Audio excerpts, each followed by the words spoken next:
Hello viewers, तो समझते हैं question number 6 chapter number 8 class 9th का मोशन का क्वेश्चन एक्सरसाइज का ये सॉल्यूशन है। समझिए जरा कैसे सॉल्यूशन निकालेंगे। चित्र 8.11 में एक ग्राफ दिया हुआ है, ये ग्राफ दिख रहा है, ये 8.11 में है और हमें ये सब चीज़ें पूछी हुई है। अब ये सब आइटम कैसे निकलेंगे उसके लिए ज़रूरी है कि आप इस ग्राफ को समझ लीजिए पहले। अगर आपको ग्राफ समझ में आ गया तो पूरा क्वेश्चन इजीली सॉल्व हो जाएगा। यहां पर बच्चों टाइम दिया हुआ है, यानी कि हिल क्यों रहा है भाई। थोड़ा सा डार्क कलर ले लेते हैं जिससे आपको साफ दिखे। यहां पर आपको टाइम दिया हुआ है और यहां पे दिया हुआ है डिस्टेंस, यानी हर ए बी सी ये जो तीन ऑब्जेक्ट हैं ये अलग अलग डिस्टेंस ट्रेवल कर रहे हैं अलग अलग टाइम में। तो इनके बारे में पहले मैं बता देता हूं। सबसे पहले ए को देखते हैं।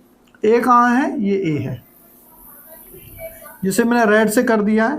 ये यहाँ से चलना शुरू करता है, यानी 4 और 8 के बीच में लगभग 6 किलोमीटर से चलना शुरू करता है। और अगर मैं ये टाइम की लाइन को नीचे ड्रॉ करूँ तो यहाँ पर 2.0 आ जाएगा लगभग। देखिए 1.2, 1.6 और 1.6 में 4 और प्लस करेंगे 0.4 तो 2.0, यानी ये 6 किलोमीटर से इसने चलना शुरू किया। जैसे कि कोई रोड है, मान लो ये रोड है, तो जो ए नाम का पर्सन है, ये दिख रहा है ना ए, तो जो ए नाम का पर्सन है, ए नाम का, उसने दौड़ना कहाँ से शुरू किया है? उसने दौड़ना शुरू किया है 1 2 3 4 5 6 किलोमीटर का जो मार्क है वहां से दौड़ना शुरू किया है।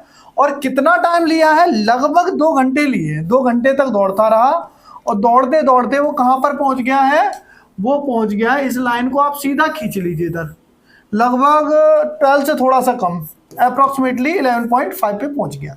यानी 6 से रनिंग शुरू करी 6 किलोमीटर के मार्क पे और लगभग 2 घंटे बाद वो 12 से थोड़ा कम पहुंच पाया, धीमे धीमे चल रहा है। अब बी को समझते हैं। कहाँ ये बी? ये देखिए बी दिख रहा है ना, येलो येलो डर्टी फैलो कर दिया हमने। यस, ये बी 0 से चलना शुरू करता है। कहाँ से शुरू कर रहा है चलना? ये 0 वाले पॉइंट से, यहां से चलना शुरू कर रहा है बी, और ये भी लगभग सेम पोजीशन पे ही पहुंच जाता है। ये भी दौड़ते हुए इसी पोजीशन पे पहुंच जाता है, सेम डिस्टेंस ट्रेवल कर लेता है और इसको समय कम लगता है। कितना टाइम लगता है? टाइम के लिए लाइन को नीचे खींचिए और इनके बीच में देखिए 1.2 और 1.6 के बीच में इसे लगा था 11.5 आवर और इसे लग रहा है केवल 0.2 0.6 के बीच में लेंगे 1.4 आवर, यानी बहुत फास्ट दौड़ रहा है। अब तीसरे को पकड़ते हैं, सी। ये सी है, सी के लिए अलग कलर ले लेते हैं। ये लीजिए, ये सी जो है, ये सी मैंने बैंगनी कलर से बना दिया है। ये यहां से चलना शुरू करता है, यानी कहीं 2 किलोमीटर का जो मार्क है यहां से दौड़ना शुरू कर रहा है और यहां से दौड़ना शुरू करता है और ये भी लगभग सेम डिस्टेंस पर ही पहुंच जाता है। ये सी, ये भी लगभग सेम ही जगह पे पहुंच पा रहा है और इसे पहुंचने में कितना टाइम लगता है उसके लिए नीचे लाइन खींच दो, यानी 1.6 और 2.0 के बीच में लगभग 1.8 आवर्स लग जाते हैं। अब आप सोचिए क्वेश्चन पहले क्या पूछ रहा है, पहले ये देख लो, अब आपको काफी समझ में आ जाएगा अच्छी तरीके से। ये मैंने ग्राफ को रिसाइजिंग कर दिया। पहला पार्ट क्या पूछ रहा है? पहला पार्ट पूछ रहा है,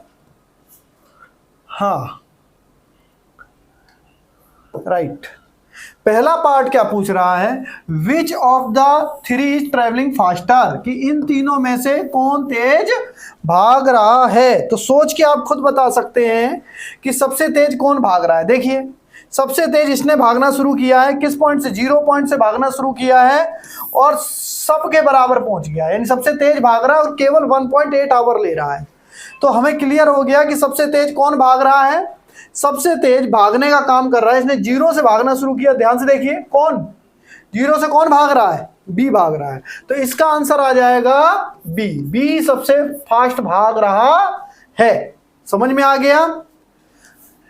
अगर डिस्टेंस और टाइम का ग्राफ दिया हो तो जिसका स्लोप जितना ज्यादा होगा उसकी स्पीड उतनी ज्यादा होगी। वैसे भी यहां से समझ में आ रहा है कि सबसे तेज स्पीड जो है वो किसकी है? बी की है, क्योंकि बी 0 से चलना शुरू कर रहा है। बाकी बाद में, मतलब ये आपका 6 किलोमीटर से भागना शुरू कर रहा है, ये 2 किलोमीटर से लगभग भागना शुरू कर रहा है। सिर्फ बी ऐसा है जो 0 से भागना शुरू कर रहा है और सबसे पहले, बी देखिए सबसे पहले ऊपर पहुंचा है और सबसे पहले ऊपर पहुंच गया है। अपनी दौड़ सबसे पहले किसने खत्म कर दी? बी ने खत्म कर दी, 0 से शुरू की थी तो सबसे फास्ट हो गया। क्लियर?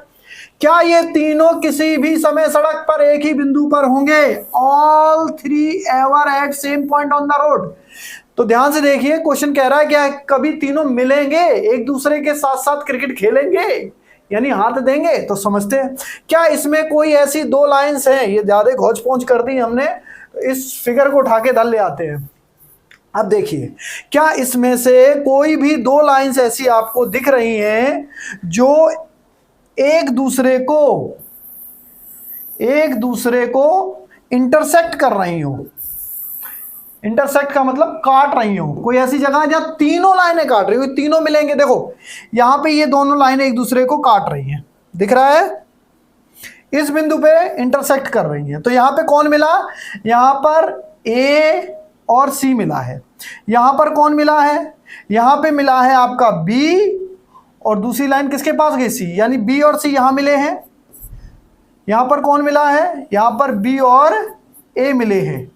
इस बिंदु पर कौन मिला है? तो देखो इस लाइन को, ये सी की लाइन और ये ए की लाइन है, यानी यहां पर ए और सी मिले। क्या कोई ऐसा पॉइंट है जहां पर तीनों लाइनें एक दूसरे को इंटरसेक्ट कर रहे हैं? तीनों का मतलब तीनों लाइनें एक ही पॉइंट पे मिलनी चाहिए। जैसे पहली लाइन ये होती, दूसरी लाइन ये होती, तीसरी लाइन ये होती, एक ही पॉइंट पे तीनों मिल जाते तो हम लिखते यस। बट ऐसा तीनों पॉइंट का कंजक्शन कहीं आपको दिखाई दे रहा है? नहीं दिखाई दे रहा है। इसका मतलब तीनों पॉइंट्स कभी भी एक जगह एक टाइम पे हुए ही नहीं। तो आंसर लिखेंगे, बहुत ही आसान है। क्या लिखेंगे? No, because all three lines never intersect simultaneously each other। कहने का मतलब है तीनों लाइनें एक दूसरे को एक ही समय पर नहीं काट रही हैं। all three lines are not intersecting each other at same time or simultaneously। अब सी पे आ जाइए। जिस समय बी ए से गुजरता उस समय सी कितनी दूरी तय कर लेती है? अब कौन कौन इंटरसेक्ट कर रहा है? बी और ए। देखो बी और ए कहां इंटरसेक्ट कर रहे हैं? तो ध्यान से देखिए, बी और ए इस पॉइंट पर इंटरसेक्ट कर रहे हैं। इस फिगर को मैं थोड़ा बड़ा कर देता हूं और अच्छा समझ में आ जाएगा। रुको, इसको करते हैं हम ऊपर, इस फिगर को पकड़ते हैं और इसको और बड़ा कर देते हैं। अब आपको अच्छा समझ में आएगा। क्वेश्चन कह रहा है, क्या कह रहा है? बी क्या कह रहा था, जरा हम भी देख लें, जरा फिर से एक बार देख लें क्या कह रहा था क्वेश्चन। हाँ, बी और ए, बी ए से गुजरता है उस समय सी कितनी दूरी तय कर लेता है? बी ए से गुजरता है, यानी बी ए के पास से होके जा रहा होगा। चलो देखते हैं बी कहाँ है। ये है लाइन बी, ध्यान से देखो, दिखी आपको बी लाइन? और ए की लाइन कौन सी है? ध्यान से देखो, ये एक दूसरे से कहां मिले हैं? इस पॉइंट पर मिले हैं, दिखाई दिया? अब इस पॉइंट पर सी की पोजीशन देखो कहां है, सी कितना चल रहा है, सी कहां है? तो चलो सी की लाइन को भी देख लेते हैं। सी ये है, तो ये कितनी दूरी तय कर लेता है? तो करना क्या है, इसी पॉइंट पे लाइन खींच दो सीधी सीधी ऐसे, और जहां पर ये मिला है वहां से लाइन खींच दो ऐसी। समझ में आया? तो ये अप्रोक्सीमेटली इस पॉइंट पे पहुंच गया है 7 पे। समझ में आया? फिर से देख लो एक बार, ज्यादा पहुंच पहुंच हो गई, समझ लो। ए और बी की बात करी तो ए और बी को इंटरसेक्ट करने वाली लाइनें खींच लो। जहां पर दोनों लाइनें मिलती हैं उससे नीचे की ओर आओ सी के पास, क्योंकि सी वाली लाइन नीचे है, ऊपर होती तो ऊपर खींच देते। और खींचने के बाद इस लाइन को सीधा कर दो, जहां पर जाएगा ये डिस्टेंस पूछिए, डिस्टेंस की लाइन इधर है, ये डिस्टेंस है तो इधर की ओर लाना पड़ेगा। तो यहां पर कितना होगा? 8 से कम होगा तो लगभग 7 होगा, तो ये 7 पे पहुंच गया होगा। तो चलिए छोटा करके हम बता दें।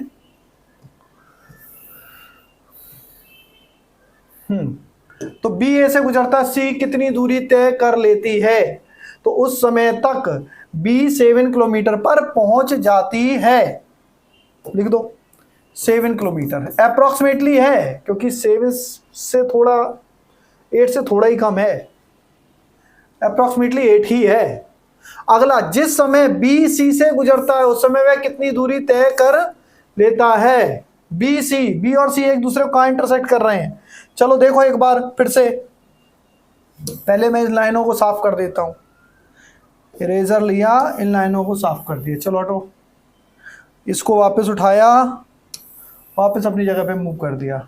हाँ, अब बात किसकी की, बी और सी। चलो देखो कहाँ है बी और सी। बी को पकड़ो, बी ये लिखा, इसकी लाइन ये, सी कहाँ है, सी ये रहा, इसकी लाइन ये, दोनों कहाँ काट रहे हैं, इस पॉइंट पे। यहां से सीधी लाइन खींच दो तो ये लगभग 6 होगा। इसका आंसर कितना हो जाएगा, 6 किलोमीटर। समझ में आ गया आप लोगों को? बहुत आसान है। दूरी पूछी जाए तो लाइन को इधर खींचना, और अगर गलती से समय पूछा जाए, टाइम कहाँ लिखा है, नीचे लिखा है ना, तो इस लाइन को कहाँ खींच देते, नीचे की ओर। इसने डिस्टेंस पूछी है, दूरी पूछी है, देखो लिखा है ना, travelled, how far B travelled, B ने कितनी दूरी तय कर ली, कितने फार दूरी पहुंच गया। इसलिए हम इस लाइन को, इंटरसेक्शन लाइन को डिस्टेंस की ओर खींच रहे हैं, दूरी की ओर खींच रहे हैं। अगर क्वेश्चन में टाइम पूछा होता तो लाइन को कहाँ खींचेंगे, नीचे की ओर खींचेंगे। समझ में आ गया? बहुत है।